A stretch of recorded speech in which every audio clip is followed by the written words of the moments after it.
doutora Mônica, antes, a senhora pediu para eu contar um caso aqui, alguma coisinha minha. Eu tenho muita coisa que eu já vivi que eu não falo para ninguém. Eu tenho amizade com o Cleito de irmão, nem ele sabe. Nunca falei no meu canal, nunca mostrei para ninguém. E eu queria aproveitar que a gente está aqui, é uma oportunidade para eu revelar isso daqui. Que ótimo. Mas antes de eu revelar isso aqui, eu queria mostrar esse livro aqui, ó, que eu ganhei de presente essa semana. Que bonito. Ok? Isso. O livro é Entre Dois Planetas, de uma querida amiga escritora Rosane Lacerda, da editora Viseu. Está autografado aqui. Eu queria agradecer a minha querida amiga. Ela mandou para mim também. Obrigado, viu, Rosane? Valeu pelo presente. Um livro muito legal que eu indico a todo mundo aí da editora Viseu. Passei a tarde toda lendo e vou ler mais tarde ainda. Mas voltando ao assunto aqui, eu vou fazer uma revelação que nem o Cleito sabe, nem para ele eu mostrei, nunca mostrei para ninguém. Eu vou falar isso porque eu quero saber se a senhora já viveu isso. Eu já vivi umas coisas estranhas comigo e com pessoas que me envolveram nas histórias dele. Tem uma espiritualidade, tem uma paranormalidade que, de repente, sem querer, te envolve no caso e aquela coisa se aproxima de você. Aconteceu comigo e eu quero saber se isso também já aconteceu com a senhora. Então, vamos lá. Eu lembro que era antes da pandemia, uma pessoa entrou em contato comigo do interior de uma cidade aí que eu não quero falar, e ele estava desesperado.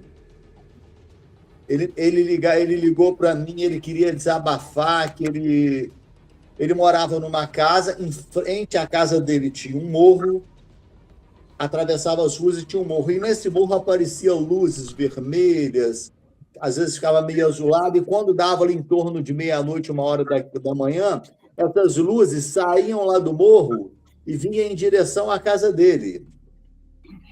Então, o Cleiton... Pode falar, Riba. Essas luzes apareciam de meia-noite em frente à casa dele, de madrugada se aproximavam da casa dele. E ele ficava observando aquilo. Ele falou que chegou um ponto que aquelas luzes começaram a aparecer dentro da varanda dele. As luzes ficavam se manifestando na varanda dele. Ele ficou com medo daquelas luzes e fechava e corria para o quarto.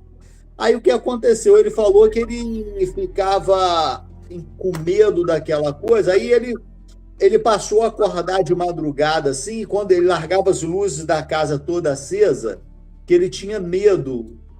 Aí ele passou a ver, aparecia assim, ele filmou para mim, aparecia assim no corredor da casa dele, assim, como se fosse um plasma, alguma coisa assim, era uma coisa que eu não sei falar palavras, assim, como se fosse umas nuvens assim estranhas, com algumas cores assim, embolada, aquela coisa ficava assim, sabe? Tipo um plasma.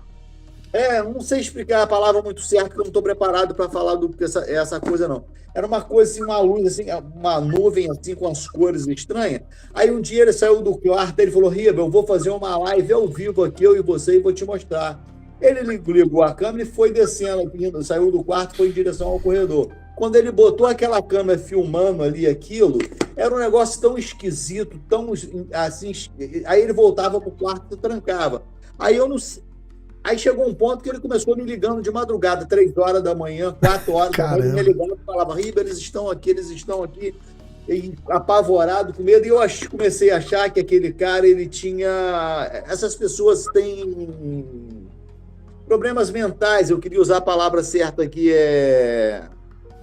Eu achava que ele tinha alguns problemas, eu cheguei a achar isso. Pô, esse cara tá vendo coisas. E ele o dia todo me ligando, pô, Riba, eu tô com medo, à noite eles vão aparecer. Aí um dia ele falou assim: Riba, eu vou filmar aqui para você ver. Ele filmou, tinha a varandinha, ele desceu lá embaixo, tinha a varandinha, ele filmou a cabeça do Grey, o Grey tá aqui atrás da varanda, os olhos assim se mexendo, e ele filmou aquela cabeça. E eu tenho esse Grey filmado. Nunca mostrei, nunca falei para ninguém sobre isso. Aí o que aconteceu? Só que aquela perturbação dele veio para minha casa.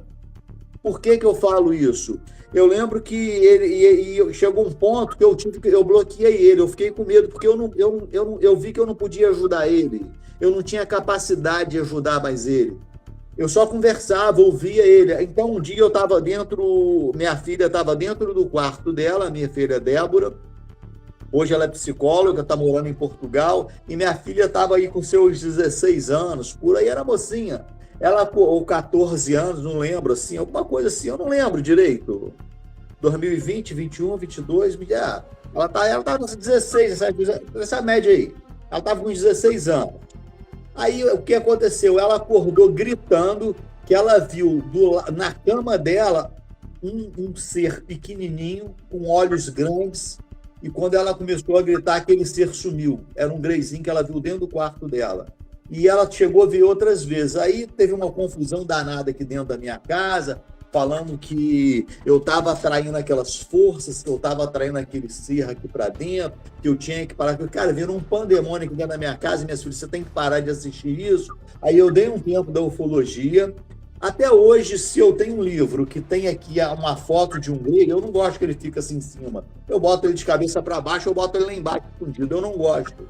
Na minha casa, se a senhora vier aqui, não tem uma foto de grego, eu não uso camisa de nada disso. Porque depois que eu vivenciei isso, eu fiquei com esse medo. E eu tenho esse vídeo. Só que eu nunca mostrei para ninguém, porque se eu mostrar para uma pessoa, a pessoa vai virar para mim e vai falar assim, pô, cara, aquilo ali é um boneco que ele colocou ali. Mas eu sei o que eu passei e sei o que o cara viveu. Então, da mesma forma que essa força veio para dentro da minha casa e me perturbou, eu gostaria de saber da senhora se alguma vez a senhora se envolveu tanto com um caso parecido com o meu, que essas forças, essas paranormalidades foi para dentro da sua casa e também te incomodou. A senhora já viveu isso? Então, Riba, é o seguinte, né? É sabido que não tem como o pesquisador não se envolver com o seu objeto de pesquisa. Tá? Existe uma interação na consciência, né? Então, como eu trabalho com essas forças, é claro, não é à toa que eu consigo filmar, fotografar aqui em cima da clínica, né? Já aconteceu coisas paranormais, já aconteceu coisas assim. Por quê? Porque eu me envolvo com isso, só que eu vou até aonde eu acho que eu posso, né? Então, assim, já aconteceu de paciente me ligar com medo, assustado, tal, esse tipo de coisa acontece, mas não tem como separar o pesquisador do seu objeto de pesquisa. É como se fosse uma coisa só. Então, o que acontece comigo é que eu tenho muita consciência que é isso que eu tenho que fazer, né? Então, eu acho que eles também sabem o que eu tenho que fazer, de alguma maneira. Então, mesmo me envolvendo muito profundamente, eu acho que não acontece tantas coisas quanto poderiam ter acontecido, entendeu? Então, assim, é claro, eu tenho meus medos também, eu tenho as minhas limitações, eu tenho as minhas limitações de percepção, isso e daquilo.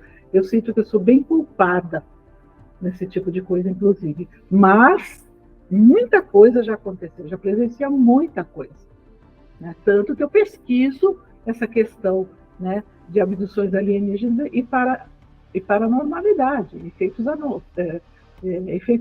anômalos, fenômenos anômalos.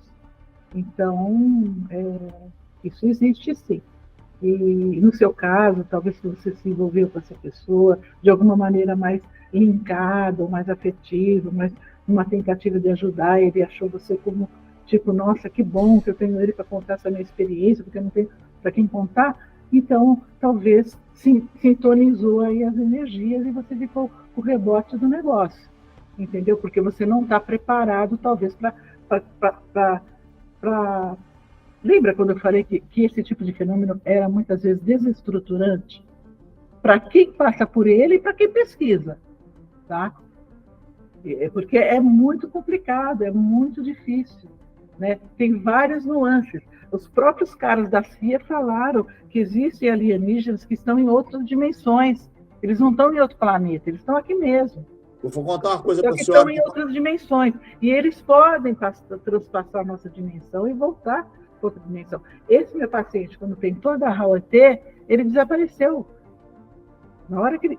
Entendeu? Então, eles têm essa tecnologia, conseguem fazer esse tipo de coisa. A gente sabe pela teoria das cordas, até o Mikio Kaku fala disso, temos 11 dimensões. Então, pode ter toda essa permeabilidade que nós, enquanto humanos, por causa dos nossos 5 sentidos limitados, não conseguimos perceber. Né? Então, acontece sim, tanto que eu te falei também do David Jacob, que me confessou isso, que não só teve ameaças, como teve também uma série de acontecimentos na casa dele, estranhos, por conta dele estudar esses fenômenos. Né? A gente está passível, o pesquisador, ele sempre está envolvido com esse objeto de pesquisa, se torna uma coisa só. E aí é a pessoa que tem que optar. Né? Se ela chegar num ponto que ela não está dando conta, não está aguentando, ela tem que dar uma parada, ou tem que procurar uma terapia para se reestruturar e seguir em frente. Né? A gente não pode dar o passo maior que as pernas, a gente tem que ir até onde a gente consegue.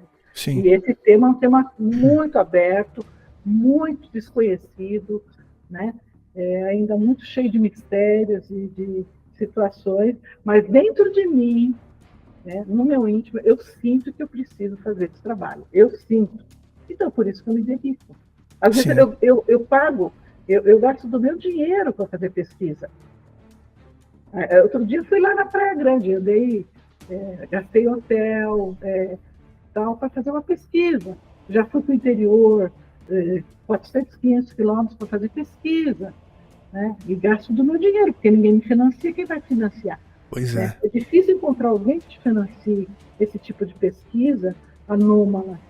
Né? Se fosse para curar câncer, se for para fazer uma outra coisa, você acha com mais facilidade. Mas quando é uma pesquisa nesse tipo de coisa, é mais difícil. A pessoa tem que ser um cara que tenha muito dinheiro e que tenha uma paixão por esse assunto. Aí pode ser que ele invista. Né? Mas eu não encontrei até agora. Então, eu preciso investir do meu bolso mesmo, se eu quero. Porque precisa, por exemplo, tive um paciente que eu tive que pagar para ele raio-x, ressonância magnética, tomografia computadorizada. Depois, dali um tempo, tem que pagar tudo de novo para fazer a comprovação, comparar, pedir laudo, pagar consulta, porque ele não pode fazer uma tomografia sem o médico dar uma guia. Então, tem que pagar a consulta, ele não pode, ele é pobre, então eu vou lá e pago. Então, é muita coisa, é um investimento mesmo, mas é uma coisa que eu quero fazer. É uma missão da senhora, né? Sim. É uma coisa que, para mim, é uma coisa muito importante. Eu gosto, eu preciso, eu me sinto bem em estar fazendo. Sim. E à medida que eu posso, eu vou divulgando, ou num evento, ou quando alguém me pede, ou escrevo nos livros. A senhora tem algum... deixar aí de legado nesse sentido mais intelectual. Né?